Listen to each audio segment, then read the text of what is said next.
Втората тема за која сакам да споделам информации со вас е за гасификацијата на Велес.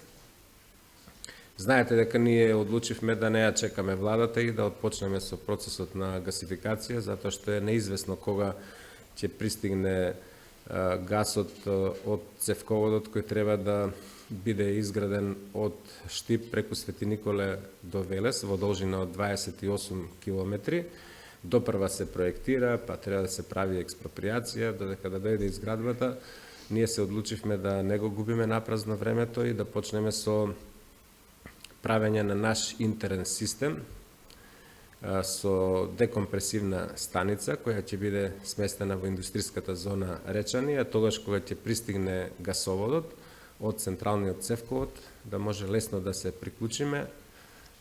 Таа декомпресорска станица ќе биде од времен карактер и после тоа ќе одлучиме да ја преселиме на друга локација ако има интерес, да речеме, во индустријската зона кај Порцеланка. Затоа сакам да потенцирам дека е завршена првата подготвителна фаза.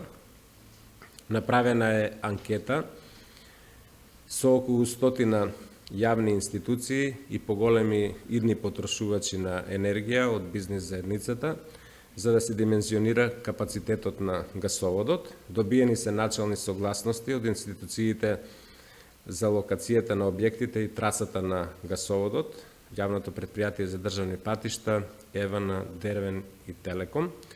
Во моментов компанијата Геинг Инженеринг од Скопје, која е избрана на тендерот како најповолен понудувач за изработка на инфраструктурен и основен проект, работи на терен и ги прибира сите потребни податоци за изработка на проектите со утврдување на точната траса на гасоводот, капацитетот на гасоводот и локацијата на декомпресорската станица која ќе биде поставена, како што реков, во индустријска зона Речани, во близина на објектот на поранешниот агрокомбинат Лозар млекара или на ладилникот, мислам дека тука е објектот на ладилникот.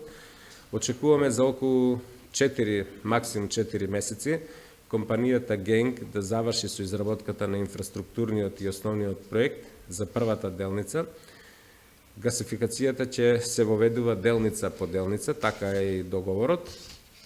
Најпрвен ќе го реализираме кракот кон индустријската зона Речани, на кој очекуваме да се приклучат првите потрошувачи од компаниите, кои ќе бидат подготвени. Вториот крак ќе оди од Речани по улицата Димитар Влахов, мостот Гемиджи, кон центарот на Велес, со што ќе се опфатат јавните институции и предпријатијата, како и домаќинствата, најнапред од колективни стамбени згради, а потоа и од индивидуални објекти.